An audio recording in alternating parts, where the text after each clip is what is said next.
저승사자는 삶의 스승이었다. 내 이놈 아직 때가 되지 않았는데 어찌하여 무고한 자를 잡아왔느냐. 염라대왕의 불호령에 저승 한복판에 떨어진 한 사나이. 그곳에서 마주한 저승사자에게 듣게 된 삶과 죽음의 비밀. 죽음의 문턱에서 비로소 깨닫게 된 진짜 인생의 의미는 무엇이었을까요? 평생을 성실하게 살아온 선비 윤덕준. 조선 중기 경상도 땅에 윤덕준이라는 선비가 살고 있었습니다. 그는 젊어서는 부지런히 일해 제법 넓은 땅을 일구었고 나이가 들어서는 자식 농사 또한 훌륭히 지어 주변에 칭송이 자자한 인물이었습니다. 장성한 아들들은 저마다 제 몫을 하며 부모를 봉양하는데 소홀함이 없었고 그의 아내는 온화한 성품으로 집안을 평안하게 다스렸지요. 그야말로 남부러울 것 없는 복되고 평온한 삶이었습니다. 그날은 마침 윤덕준의 60번째 생일, 즉 환갑잔치가 열리는 날이었습니다. 마당에는 아침부터 고기 삶는 냄새와 술 익는 냄새가 진동했고 이웃과 친지들이 문턱이 닳도록 드나들며 그의 만수무강을 기원했습니다. 윤덕준은 자식들이 차려준 새 옷을 곱게 차려입고 사랑방에 앉아 찾아오는 손님들을 맞이하느라 정신이 없었습니다. 얼굴에는 흐뭇한 미소가 가득했지만 마음 한편으로는 자신이 이룬 이 모든 것들이 대견하고 뿌듯했습니다. 그래, 이만하면 내 인생 헛되이 살지는 않았구나. 그는 흡족한 마음으로 술잔을 기울였습니다. 잔치가 무르익고 거나하게 취한 손님들이 하나둘 집으로 돌아간 뒤 집안에는 다시 평온한 저녁이 찾아왔습니다. 윤덕준은 아내가 정성껏 차려준 저녁상을 받고는 노곤한 몸을 이끌고 자신의 방으로 향했습니다. 오랜만에 잔치로 피곤했던 탓인지 그는 자리에 눕자마자 깊은 잠에 빠져들었습니다.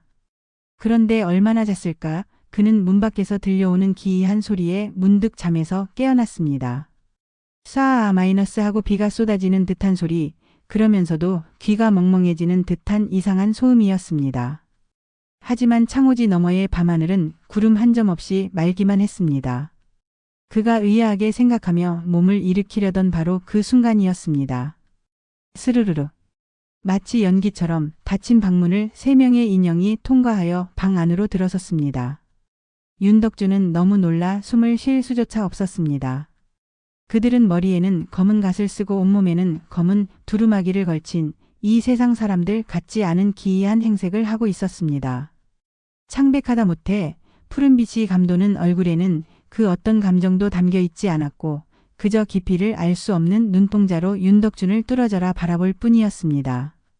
직감적으로 그들이 누구인지 알아차린 윤덕준의 온몸이 사시나무처럼 떨리기 시작했습니다. 저승사자. 이야기로만 듣던 죽은 자를 데리러 온다는 명부의 사자들이었습니다. 3명 중 가장 앞에 서 있던 자가 입을 열었습니다. 그의 목소리는 마치 마른 나뭇가지가 부러지는 것처럼 건조하고 차가웠습니다. 경상도에 사는 윤덕준. 4명이 다하였으니 우리를 따라 길을 떠나야겠다. 나는 아직 건강하고 오늘이 내 환갑날이었소. 무언가 단단히 잘못된 것이오. 윤덕준은 필사적으로 외쳤지만 저승사자들은 눈 하나 깜짝하지 않았습니다. 오히려 딱하다는 듯한 표정으로 그를 내려다볼 뿐이었습니다. 모든 인간은 그리 말한다. 허나 명부에 적힌 이름 앞에서는 그 어떤 변명도 통하지 않는 법. 어서 일어나거라. 저승사자가 손에 든 쇠사슬을 한번 흔들자 윤덕준의 몸은 자신의 의지와는 상관없이 스르르 자리에서 일어났습니다. 영혼이 육체에서 분리되는 기묘한 감각과 함께 그의 발은 더 이상 방바닥에 닿아 있지 않았습니다. 사랑하는 아내와 자식들이 잠들어 있는 이 집, 평생을 바쳐 이룩한 모든 것들이 눈앞에서 희미해져 갔습니다. 그는 소리 없는 비명을 지르며 발버둥 쳤지만 저승사자들의 소나기에서 벗어날 수는 없었습니다. 그렇게 윤덕준은 자신의 60번째 생일날 밤 자신의 의지와는 아무런 상관없이 기나긴 저승길에 오르게 되었습니다. 저승사자들에게 이끌려 낯선 저승길을 걷는 윤덕준. 저승사자들에게 이끌려 집을 나선 윤덕준의 눈앞에는 이제껏 단 한 번도 보지 못했던 기이한 풍경이 펼쳐졌습니다. 방금 전까지 자신의 집이 있던 공간은 온데간데 없이 사라지고 끝이 보이지 않는 안개 속에 외길 하나만이 아스라이 놓여 있었습니다. 길 양옆으로는 꽃도 풀도 없는 황량한 벌판이 펼쳐져 있었고 이따금씩 정체 모를 짐승의 울음소리 같은 것이 바람을 타고 들려와 등골을 서늘하게 했습니다. 윤덕주는 공포에 질려 주변을 두리번거렸습니다. 길 위에는 자신처럼 말없이 저승사자들에게 이끌려가는 수많은 영혼들의 행렬이 이어지고 있었습니다. 갓난아기의 영혼을 업고 가는 어미의 영혼도 있었고 전장에서 죽은 듯 온몸에 피를 칠한 장수의 영혼도 있었습니다. 모두들 생전의 모습 그대로였지만 얼굴에는 깊은 절망과 체념만이 서려 있을 뿐이었습니다. 그들 모두는 하나의 강물을 향해 묵묵히 걸어가고 있었습니다. 강물에 다다르자 그곳에는 거대한 배 한 척이 영혼들을 기다리고 있었습니다. 배에 오르자 뱃사공은 아무 말 없이 강 저편을 향해 노를 젓기 시작했습니다. 강물은 핏빛처럼 붉고 탁했으며 그 속에서는 수많은 손들이 나타나 배에 오르려는 듯 허우적거리고 있었습니다. 아마도 이승의 미련을 버리지 못하고 강물에 빠진 원기들인 듯 했습니다. 한참을 갔을까 강 건너편에 거대한 성문이 모습을 드러냈습니다. 성벽은 하늘 끝까지 닿아 있는 듯 높았고 그 위에는 풍도라는 두 글자가 서늘한 빛을 발하고 있었습니다. 저승의 입구였습니다. 성문을 지나자 그곳은 마치 이승의 거대한 관아와도 같은 곳이었습니다. 수많은 관리들이 분주하게 움직이며 영혼들의 신원을 확인하고 서류를 정리하고 있었습니다. 윤덕준 역시 저승사자들에게 이끌려 가장 높은 건물의 대청마루 앞으로 끌려갔습니다. 그곳에는 머리에 거대한 관을 쓰고 온몸에 용포를 두른 엄청난 위엄을 가진 존재가 앉아 있었습니다. 바로 저승의 시왕 중 하나인 염라대왕이었습니다. 염라대왕의 앞에 놓인 책상 위에는 사람의 얼굴이 비치는 거울 업경대와 이름이 빼곡히 적힌 거대한 책 명부가 놓여 있었습니다. 저승사자 중 하나가 앞으로 나아가 공손히 아뢰었습니다. 대왕 전하, 명부에 적힌 대로 경상도에 사는 윤덕준을 데려왔나이다.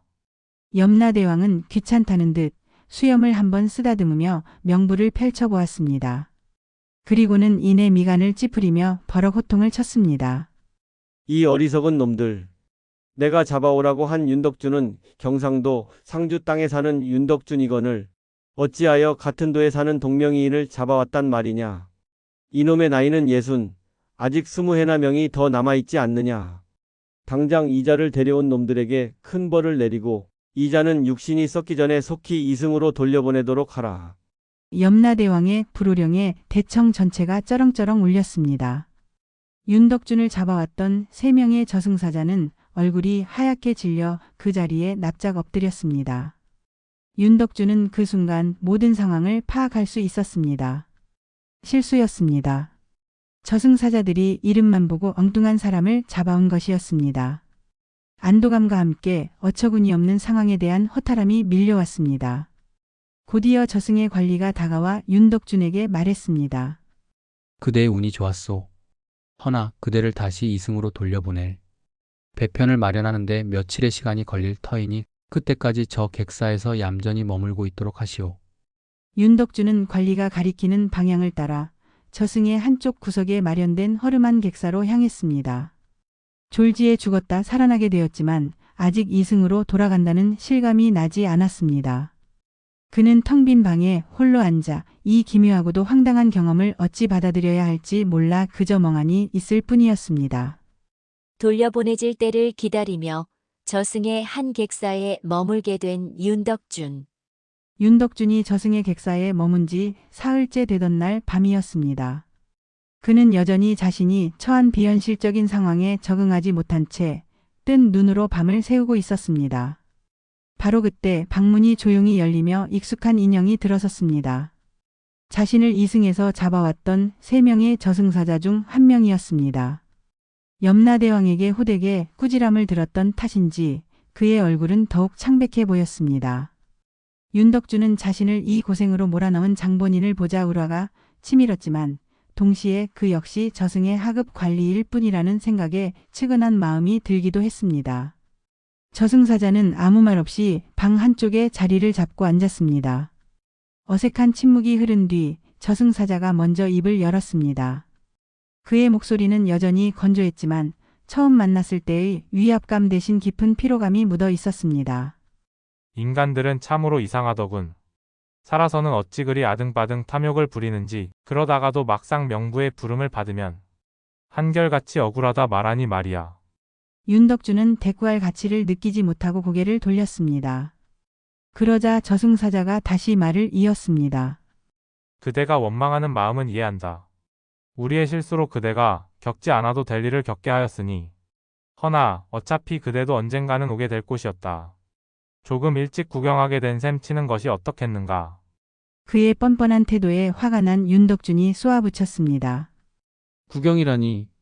나는 내 의지와 상관없이 끌려와 죽은 목숨 취급을 당했소. 당신들은 대체 무슨 권리로 산 사람의 운명을 이리도 함부로 재단하는 것이요? 그러자 저승사자의 눈빛이 서늘하게 변했습니다. 함부로 재단하는 것이 아니다.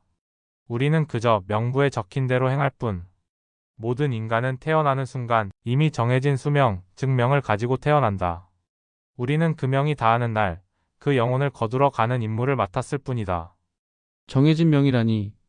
그렇다면 인간의 삶이란 그저 정해진 길을 걷다. 죽는 허무한 것에 불과하단 말이요? 윤덕준의 질문에 저승사자는 고개를 저었습니다. 그렇지 않다. 명은 하늘이 정하지만 그 명을 채우는 것은 인간의 몫이다. 어떤 이는 자신의 명을 다 채우지 못하고 일찍 생을 마감하기도 하지. 큰 죄를 짓거나 스스로 목숨을 끊거나 혹은 탐욕으로 타인의 복을 빼앗은 자들이 그러하다. 저승사자는 잠시 말을 끊고는 윤덕준을 뚫어지게 바라보며 말을 이었습니다. 반대로 아주 드물게는 자신의 명을 늘리는 이도 있다. 남들이 상상할 수 없을 정도의 큰 덕을 쌓은 자들이 그러하지. 자신의 목숨을 바쳐 수많은 사람을 구하거나 평생을 바쳐 가난하고 굶주린 이들을 보살핀 자들. 그들의 선행은 하늘을 감동시켜 명부의 기록을 바꾸기도 한다. 윤덕준은 저승사자의 말에 저도 모르게 빠져들고 있었습니다. 삶과 죽음에 대한 근원적인 질문이 그의 머릿속을 맴돌았습니다. 덕이라 그렇다면 내가 평생을 성실하게 일해 재산을 모으고 자식들을 훌륭히 키워낸 것은 덕이 아니란 말이요? 저승사자는 희미하게 웃었습니다. 그가 저승에 온 뒤 처음 보는 미소였습니다. 그것은 복이지 덕이 아니다. 그대가 뿌린 씨앗의 대가를 그대가 거둔 것일 뿐. 그것은 그대 자신과 그대의 가족을 위한 것이었지 세상을 위한 것은 아니었지 않느냐. 그의 말은 윤덕준의 가슴에 비수처럼 날아와 박혔습니다. 평생을 떳떳하게 남부끄럽지 않게 살아왔다고 자부했는데 저승의 관점에서 본 자신의 삶은 그저 자기 자신만을 위한 이기적인 삶에 불과했던 것입니다. 그렇다면 대체 무엇이 덕이란 말이요? 어떻게 사는 것이 잘 사는 것이요? 그의 간절한 물음에 저승사자는 창밖의 어두운 저승 하늘을 바라보며 나직이 말했습니다. 그 답은 나도 모른다. 나는 그저 죽은 자를 데려갈 뿐 산 자의 삶을 논할 자격은 없으니. 다만 이것 하나만은 알려주지. 이 저승에서는 그대가 이승에서 쌓았던 재물이나 명예는 단 한 푼의 가치도 없다는 것을. 오직 그대가 타인에게 베풀었던 마음만이 유일한 그대의 재산이 된다는 것을 말이네. 저승사자는 그 말을 끝으로 조용히 자리에서 일어나 방을 나갔습니다. 홀로 남은 윤덕준은 거대한 망치로 머리를 한 대 얻어맞은 듯한 충격에 휩싸였습니다. 죽음의 문턱에서 비로소 마주하게 된 자신의 삶. 그는 남은 시간 동안 자신이 앞으로 어떻게 살아야 할지를 고통스럽게 고민하기 시작했습니다. 저승사자는 남에게 베푼 작은 선행이 저승에서는 얼마나 큰 빛이 되는지를 설명해 준다. 저승사자의 말은 윤덕준의 평생의 가치관을 뿌리부터 뒤흔들었습니다. 그는 망연자실한 표정으로 되물었습니다. 그렇다면 내가 평생 땀 흘려 일군 저의 논밭과 가족들의 비바람을 막아주던 집은 정녕 아무런 가치가 없단 말입니까? 제가 가족을 위해 헌신한 모든 세월이 그저 저 하나만을 위한 복에 불과했다는 말씀이십니까? 그의 목소리에는 억울함과 회한이 뒤섞여 있었습니다. 그러자 저승사자는 말없이 일어나 윤덕준에게 손짓했습니다. 나를 따라오시오. 그대의 눈으로 직접 확인하는 것이 더 빠를 테니. 저승사자는 윤덕준을 데리고 객사 밖으로 나섰습니다. 그들은 저승의 관하에서도 가장 높은 망루 같은 곳으로 올라갔습니다. 그곳에 오르자 저승에 도착한 수많은 영혼들이 대기하고 있는 거대한 광장이 한눈에 들어왔습니다. 저승사자는 광장의 한쪽 구석을 가리켰습니다. 저기 용포를 입고 있는 자가 보이는가? 그는 생전에 한 나라의 왕이었던 자다. 온갖 부귀영화를 누리고 수천의 목숨을 제 손에 쥐고 흔들었지. 허나 지금은 어떤가? 그 옆에 누더기를 걸치고 웅크리고 있는 거지의 영혼과 조금도 다를 바가 없다. 이곳 저승에서는 이승의 신분이나 재물이란 그저 잠시 입었다 벗어놓는 옷과 같은 것에 불과하다. 그의 말대로 왕이었던 영혼은 더 이상 아무런 권위도 없었으며 그의 옆에 앉은 거지의 영혼 또한 더 이상 주눅 들지 않았습니다. 죽음 앞에서 그들은 완벽하게 평등했습니다. 저승사자는 말을 이었습니다. 그대가 평생 일군 논밭은 다른 누군가의 차지가 될 것이고 그대가 살던 집은 다른 누군가의 안식처가 되겠지. 그대의 자식들 또한 언젠가는 그들만의 삶을 찾아 떠날 것이다. 그대가 움켜쥐고 있던 모든 것은 결국 시간 속에서 흩어지는 연기와도 같다. 하지만 그대가 진심으로 베풀었던 단 한 번의 선행은 결코 사라지지 않는다. 그는 이번엔 광장의 다른 쪽을 가리켰습니다. 그곳에는 유난히 온화하고 밝은 빛을 내뿜는 영혼들이 모여 있었습니다. 저들은 누구입니까? 윤덕준이 묻자 저승사자가 답했습니다. 저들은 생전에 큰 덕을 쌓은 자들이다. 저기 저 여인은 평생 삭바느질을 해본 돈으로 자신보다 더 어려운 이웃에게 밥을 지어 먹인 사람이다. 그녀가 평생 지은 밥의 양보다 굶주린 이에게 나누어 준 한 그릇의 밥이 이곳에서는 더 큰 공덕으로 여겨진다. 저기 저 사내는 억울한 누명을 쓴 친구를 위해 자신의 모든 것을 걸고 변호하다가 목숨을 잃은 자다. 그가 지켰던 우정의 가치는 그가 잃었던 목숨의 가치보다 이곳에서는 더 높게 친다. 저승사자는 윤덕준을 돌아보며 말했습니다. 그대가 정말로 가져갈 수 있는 것은 그대가 움켜쥔 것이 아니라 그대가 내어준 것이다. 굶주린 이에게 내어준 밥 한 그릇은 이곳에서 그대의 길을 밝히는 등불이 되고 헐벗은 이에게 내어준 옷 한 벌은 저 차가운 강을 건널 때 그대의 몸을 덮여주는 외투가 된다. 억울한 이를 위해 흘려준 눈물 한 방울은 이곳에서 그대의 목을 축여주는 감로수가 되는 법이다. 윤덕준은 그제야 깨달았습니다. 자신이 평생을 바쳐 쌓아 올린 재산이라는 것이 이 거대한 저승의 법칙 앞에서는 얼마나 하찮고 무의미한 것인지를 그는 자신의 삶이 너무나도 부끄러워 고개를 들 수 없었습니다. 잘 살아왔다고 자부했던 지난 세월이 실은 가장 중요한 것을 놓치고 있었던 공허한 시간이었음을 그는 죽음의 문턱에 와서야 비로소 알게 된 것입니다. 며칠 만에 되살아난 윤덕준. 저승의 객사에서 며칠을 더 보낸 뒤 마침내 윤덕준이 이승으로 돌아갈 날이 왔습니다. 그를 데려왔던 저승사자가 다시 그를 찾아와 이승으로 가는 배가 기다리는 강가로 안내했습니다. 강가로 가는 길 두 사람 사이에는 아무런 대화도 없었지만 처음과는 다른 기묘한 유대감이 흐르고 있었습니다. 배에 오르기 전 윤덕준은 저승사자를 향해 깊이 고개를 숙였습니다. 사자님, 비록 저의 어리석음으로 시작된 만남이었으나 제게 큰 가르침을 주셨습니다. 이 은혜는 평생 잊지 않겠습니다. 저승사자는 여전히 무표정한 얼굴이었지만 그의 눈빛은 이전보다 조금 부드러워진 듯 했습니다. 은혜랄 것까지야. 나는 그저 이곳의 법칙을 설명해 주었을 뿐. 그 가르침을 어찌 쓰는가는 이제 다시 살아갈 그대의 몫이다. 그는 뱃사공에게 눈짓하며 윤덕준에게 마지막 말을 건넸습니다. 가서 살아라. 허나 이전과는 다른 삶을 살아라. 그리하여 20해 뒤 그대의 진짜 명이 다하여 다시 나를 만나는 날에는 부디 지금처럼 후회와 회한으로 가득한 얼굴이 아니기를 바란다. 그 말을 끝으로 배는 안개 속으로 미끄러지듯 나아갔습니다. 정신을 차렸을 때 윤덕준은 자신의 방, 자신의 이부자리 위에 누워 있었습니다.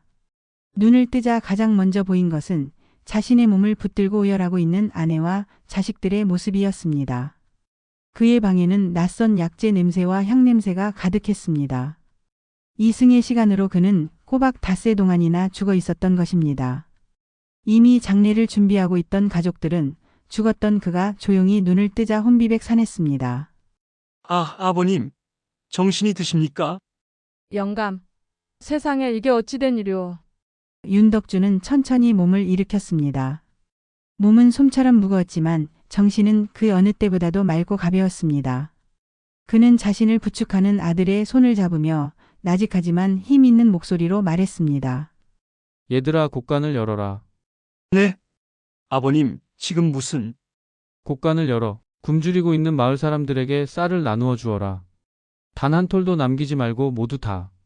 그의 갑작스러운 변화에 가족들은 어안이 벙벙했지만 그의 눈빛이 너무나도 진지하고 확고하여 감히 거역할 수가 없었습니다. 그날 이후 윤덕주는 완전히 다른 사람이 되었습니다. 그는 더 이상 자신의 재산을 늘리는 데에 관심을 두지 않았습니다. 그는 자신의 재산을 사용하여 주변의 어려운 이웃을 돕는 데 온 힘을 쏟았습니다. 가난한 과객에게는 기꺼이 사랑방을 내어주고 병든 이웃에게는 약값을 보태주었습니다. 마을에 억울한 일을 당한 사람이 생기면 가장 먼저 발벗고 나서 그들의 편이 되어 주었습니다. 처음에는 그의 갑작스러운 변화를 의아하게 생각하던 마을 사람들도 그의 진심 어린 선행에 감동하여 그를 진심으로 존경하고 따르기 시작했습니다. 그는 더 이상 부자 윤 영감이 아닌 지혜롭고 인자한 윤 어르신으로 불리게 되었습니다. 그는 가족들에게도 이전보다 훨씬 더 자애로운 아버지이자 남편이 되었습니다. 재산을 물려주는 것보다 사람으로서 마땅히 지켜야 할 도리와 덕을 쌓는 것이 얼마나 중요한지를 끊임없이 가르쳤습니다. 그의 집에는 재물 대신 사람들의 웃음소리와 감사하는 마음이 가득 차게 되었습니다. 지혜로운 노인으로 여생을 보낸 윤덕준. 저승에서 돌아온 후 꼭 20해의 세월이 흘렀습니다. 윤덕주는 이제 백발이 성성한 여든의 노인이 되었습니다. 그는 저승사자가 알려준 대로 자신의 남은 삶을 오롯이 덕을 쌓는 데 사용했습니다. 그는 더 이상 죽음을 두려워하지 않았습니다. 오히려 그는 자신의 마지막 날을 오랜 친구를 기다리는 마음으로 담담하게 준비하고 있었습니다. 마침내 그의 진짜 명이 다하는 날이 찾아왔습니다. 그날 아침 윤덕주는 유난히 맑은 정신으로 잠에서 깨어났습니다. 그는 가족들을 모두 불러 모았습니다. 그리고는 평온한 미소를 지으며 말했습니다. 얘들아, 오늘 내가 먼 길을 떠나게 될 듯하구나. 너무 슬퍼하지들 말거라. 나는 참으로 복되고 행복한 삶을 살았다. 특히 지난 20해는 내 인생 최고의 시간이었단다. 가족들은 그의 말뜻을 알아듣고 눈물을 흘렸지만 그의 얼굴이 너무나도 평화로워 차마 통곡하지는 못했습니다. 그는 자식들의 손을 하나하나 잡아주고 아내의 주름진 손등에 입을 맞추었습니다. 그리고는 조용히 방으로 들어가 단정히 자리에 누웠습니다. 해가 저물고 방 안에 고요한 어둠이 내렸을 때 그의 눈앞에 20해 전 보았던 익숙한 인형이 나타났습니다. 바로 그 저승사자였습니다. 그는 예전과 똑같은 모습이었지만 윤덕준의 눈에는 더 이상 공포의 대상이 아니었습니다. 그는 마치 오랫동안 기다려온 스승을 만난 제자처럼 반가운 마음마저 들었습니다. 윤덕준은 자리에서 조용히 일어나 저승사자를 향해 허리를 숙여 절을 올렸습니다. 오랜만이요, 나의 스승님. 20해 전 저에게 주셨던 가르침 덕분에 참으로 값지고 행복한 시간을 보내고 갑니다. 저승사자는 아무 말 없이 그를 바라보았습니다. 그의 무표정하던 얼굴에 아주 희미하지만 분명한 미소가 스쳐 지나갔습니다. 그것은 비웃음도 동정도 아닌 제자의 성장을 대견하게 바라보는 스승의 미소와도 같았습니다. 그대의 얼굴이 참으로 평온해 보이는군, 윤덕준. 지난 20해 동안 그대는 내가 본 그 어떤 인간보다도 현명한 삶을 살았다. 저승사자는 손을 내밀었습니다. 예전처럼 차갑고 위압적인 쇠사슬이 아니었습니다. 그저 함께 길을 떠나자는 친구의 손길과도 같았습니다. 이제 그만 가세. 그대가 이승에서 쌓은 덕이 저 어두운 저승길을 대낮처럼 환하게 밝혀줄 것이니. 윤덕준은 미소와 함께 고개를 끄덕였습니다. 그는 아무런 미련도 후회도 없이 저승사자의 손을 잡았습니다. 그의 영혼은 한 점의 고통도 없이 가볍게 육신을 빠져나왔습니다. 다시 걷게 된 저승길. 하지만 20해 전의 그 길과는 달랐습니다. 그의 발걸음은 더 이상 공포에 떨지 않았고 그의 주변은 그가 베풀었던 선행들이 만들어낸 따스한 빛으로 가득했습니다. 그는 자신의 삶을 완성시켜준 가장 위대한 스승, 죽음과 함께 영원한 안식을 향한 마지막 걸음을 평온하게 내디뎠습니다. 그렇게 윤덕준의 이야기는 죽음이란 끝이 아니라 삶을 완성시키는 마지막 관문이라는 깊은 교훈을 남기며 후세에 전해지게 되었습니다. 죽음의 문턱에서 비로소 삶의 진짜 의미를 깨달은 윤덕준의 이야기 어떻게 들으셨나요? 죽음은 누구에게나 찾아오는 두려운 손님이지만 어쩌면 우리에게 어떻게 살아야 하는가를 묻는 가장 엄격하고 지혜로운 스승일지도 모르겠습니다. 여러분의 삶은 어떤 덕으로 채워지고 있는지 한번 돌아보는 시간이 되셨기를 바랍니다. 다음 시간에는 더욱 기묘하고 흥미로운 이야기, 저승길에서 만난 한 상인의 7일간 모험기 편으로 찾아뵙겠습니다. 구독과 좋아요는 더 깊이 있는 야담을 만드는 데 큰 힘이 됩니다.